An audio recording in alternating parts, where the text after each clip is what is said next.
That was a dip bottom smile. How I Became a Dragon, authored by Suzanne Mondoux, Chapter 1. The dragon swallows thousands of creatures every day. Its stomach growls as it senses the approach of its latest prey. Above, 400 pairs of eyes peer down excitedly at the dragon's sprawling red and gold bulk. The creatures hear wings flapping and adjusting and feet stomping on the ground. They brace themselves for the touchdown.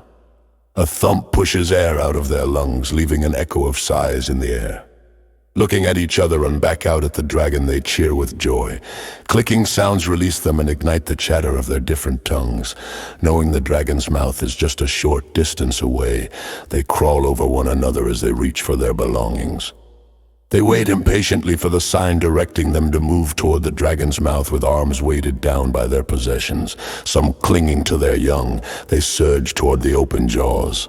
The narrow passage opens up to the dragon's tall, red ribs, illuminating the long gullet stretching 3 kilometers into its bowels.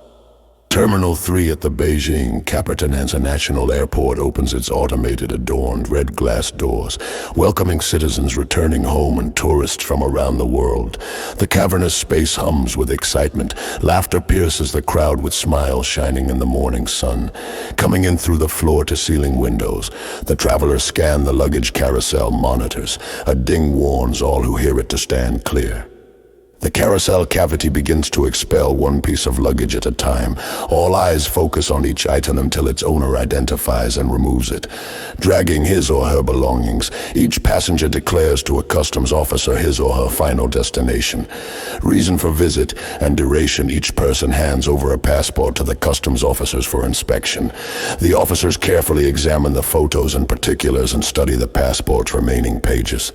They stamp the pages with loud clanks to finalize the inspections and then return the passports. The passengers resume their smiles. The crowd meanders through the dragon's bowels, every person's compass pointing toward the endless service of trains, taxis, and shuttles. Heather collects her luggage and follows the sign indicating straight ahead for the train.